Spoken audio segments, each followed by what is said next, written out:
contribuer à l'atteinte des objectifs du millénaire pour le développement, le programme intégré de développement économique et social se veut une alternative à même de réduire la pauvreté sur des perspectives de protection sociale en faveur des femmes, jeunes et groupes vulnérables. Dans la mise en œuvre du programme, les acteurs ont voulu apporter une rupture dans la démarche, une approche participative afin de permettre aux populations d'échanger sur leurs véritables préoccupations. Nous venons de valider le rapport sur le ciblage des zones d'intervention. L'objet de la rencontre de ce matin est de commencer à procéder à la réalisation de diagnostics participatifs. Car c'est le diagnostic participatif qui doit aider à identifier les interventions même à financer dans le cadre du programme PIDES. Pour mieux s'imprégner des réalités dans les zones ciblées, des enquêtes autour de thématiques majeures ont été réalisées auprès des populations. Un travail porté par ces jeunes, hommes et femmes, tous recrutés au niveau local. Il y a le volet quantitatif, qui est l'approche quantifiée, mesurée, détaillée de la pauvreté. Et il y a l'aspect qualitatif, qui est la perception par les populations de la pauvreté.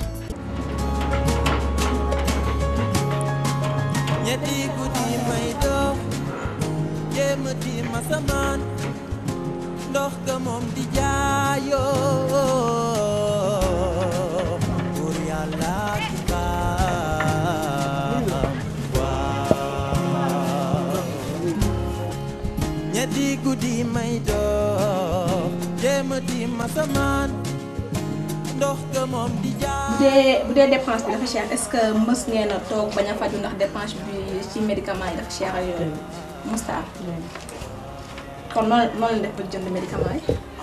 dinañ ko jënd débrouiller jënd rek débrouiller. yan na ngeen fi yàgg pire sa kanam rek tax si rip rek yan na jàmbu yàgg ilimaan yee fi toog moo tax mënuma yëngal waaye kon dina yëngal. Monsieur Ka di suñu njaatige Saalum Saalum la man mii di jiite PIDES di Saalum Saalum ñëw fekk ci suñuy mbokk Saalum Saalum yaakaar nag ne bu ñu joxeente la ko yàlla dinañu ci jàppale.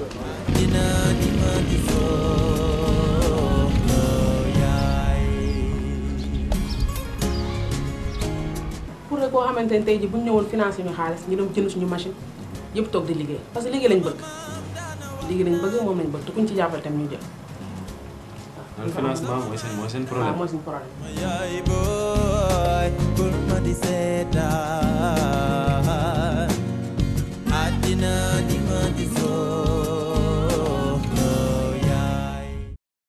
Après une mise à niveau d'information, il fallait aussi une implication effective des populations pour identifier les besoins et donner des esquisses de solutions. Pour cela, elles ont été réparties en focus group dans les zones concernées, une étape importante du processus de diagnostic et de planification. bu dee commerce bu formel lay nekk wala bu informel moo fi ëpp mu ngoog léegi ñu yëngu ci wàllu commerce tey yan initiative la ñuy jël di ko doxal ci biir gox ñu si ëpp fii. waaw ñii dañuy commerce dem Banjul jënd bagage de douane indi. ñii dañuy xëy marché géej jënd seen i kees yi jën. di jaayaat bu ñu paree le même jour xam li ñu am ak lu ñu perte. ma dégg si ñaari professeurs yi toogoon fii ñu ne ñu fi pour xool kenn nit lan lay def ñu financé ko financement yu njëkk yooyu jeex na wax nañ ko fi ñun ñëpp ñu dégg nañ ko kon lan moo fi am bu bees xamaguñ ko. yéen yéenay toog ngeen waxtaan ñu xool mooy exercice bi muy def nii di jéem a xool yéen ci ay yan secteur d'activité ci ngeen nekk di yëngu lan moo ci seen jafe-jafe lan ngeen yaakaar ne su ngeen ko defee di ngeen ci génn suñu xamee loolu nag ci la ñuy door a commencer def liggéey bi planifier activités yi.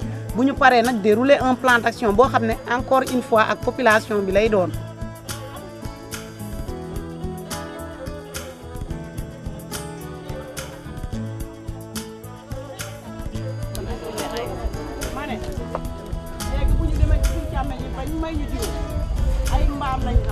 amul yeneen jafe-jafe yu mën a tënk jigéen ñi pour que mbay mi ñuy mbay ñoom ñu mën cee am loo xam ne ci la ñuy suturlu. di ci faj soxla njaboot. jigéen du am suuf jigéen du am suuf ñun góor ñi ñoo ñuy daggal góor ñi ñooy ut tool jox ñu. li tax jigéen du am suuf ndax dama bokk ak góor benn papa léegi suñ papa génn àddina ñu ne nañ miraas xalal ji suñ miraasee xalal ji sama wàll dana génn ci xalal ji waaye jett ji dañuy wax ne góor ñee ko moom looloo tax jigéen du am solo.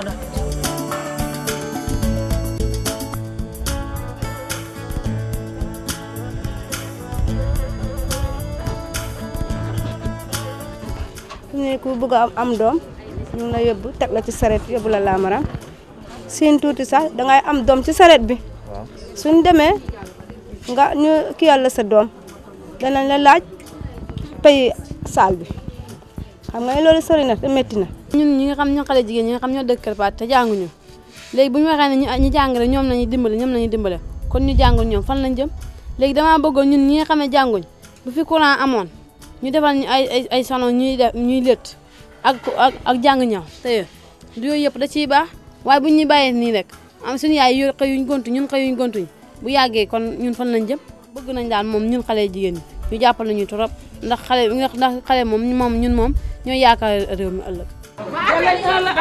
mais poste de santé bi ñun ñoo ko bokk. poste de santé bi bu ñu ko bokkee am na sage-femme am na infirmier. lépp loo xam ne dañ kaa teg ci dëkk bi ci quartier yi muy participer ci développement quartier yi te nit ñi bokk ko. alignement bi def naa mooy Tabagoy léegi tali bi moo leen séparé bële mooy Tabagoy zone bi nag fu ñuy waxee Ndoo rek fii la yem Tabagoy ndax dafa nekk zone boo xam ne presque inondation bi fii la yem. Ainsi, des échanges fructueux ont été notés au cours des focus group. Ils auront permis d'identifier au niveau de chaque zone des initiatives dans différents domaines d'activité susceptibles d'être soutenues. J'ai eu l'initiative de venir ici parce que j'ai vu que cette population-là est un peu diminuée. Les moyens ne sont pas favorables pour les parents. Je dis que, est-ce que je ne peux pas venir ici créer un jardin d'enfants pour aider les parents d'élèves de ne pas laisser leurs enfants de traverser chaque jour la route. C'est pourquoi j'ai eu l'initiative de venir ici, de créer un jardin d'enfants avec mes propres moyens. Je n'ai pas de soutien, je n'ai rien. Vu la situation de l'école avec les abris provisoires, parce que je n'avais pas d'argent, j'avais une petite somme. Je suis venue ici acheter des craintins, du ciment, des zinc, des bottes de bois. J'ai créé cette garderie.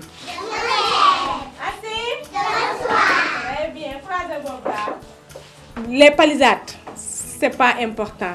L'important, c'est le fait que les enfants viennent ici et le peu qu'ils apprennent ici, c'est l'essentiel.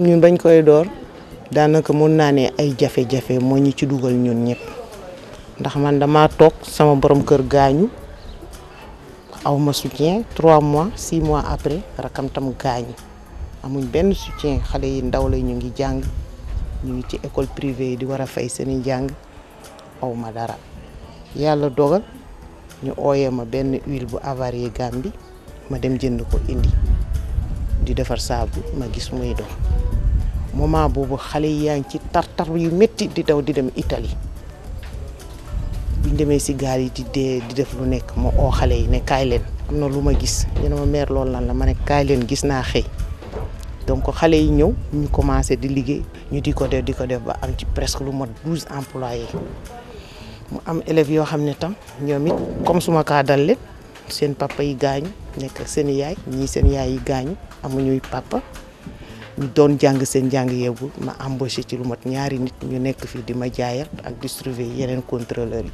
léegi nag ñuy ñaan ku ñu gën a mën a jàppale ba xëy bi mën a yokk ba nga xamante ne mën nañ gën a yokkaat suñu employé mën a jàppale xale yi nga xam ne ñoom amaguñ buñ ñu gisee tam am ci ambition mën a ñëw bëgg a ñëw it ñun ubbi nañ buntu tàllal suñu loxo ñi bëgg a ñëw it ñu ñëw ndax liggéey bi nekkul pour kenn nit ñëpp mën nañ cee tedd daal. ndax fi mu nekk nii am na jigéen ñoo xam ne ñu ngi ñëw di jënd di dem ci luuma yi di jaay di ci tedd am na ñeneen ñuy jóge ci seen dëkk yu ndaw yi ñëw ci luuma yi jënd ci ñooñu yóbbu jaay di ci tedd kon am naa ci yaakaar ne lii buñ ci amee ndimbal ba mu gën a yokk ñëpp dinañ ci am seen njëriñ. am nañ ci ay jafe-jafe kay maanaam liñ koy lakkee gis nga bi ngay tasee borom puus-puus siir la ñuy uti di koy ñëw di ko lakkee di ci teg xotti dàmba di koy taal dañ ne boo amee saas taal mu ñor gis nga li nga fekk may def pariwul ci suba laa ko taaloon bi ma koy taal 8 heures day door a jot ba léegi maa ngi si ñun de ku ñu dimbale ñu jël ndaxte maanaam jën wi ñun suñ xëyee ku ci amul xaalis borom jën yi ne si biir ñeneen ñiy jënd jën di jaay buñ jëndee kees gi junne lebalee ñu ko junnee ñaar téeméer suñ jëndee kees gi junnee ñaar téeméer lebalee ñu ko junnee ñeent ci loolu la ñuy yëngatu di liggéey te mboolem ñun ñu fi ne benn sa jëkkër nga ñàkk ko wala nga doon koo xam ne sa jëkkër amul dool nga yore njaboot. Après analyse et exploitation des données collectées au cours des enquêtes, entretiens et focus group au niveau des zones en question, les populations sont conviées à nouveau à une rencontre.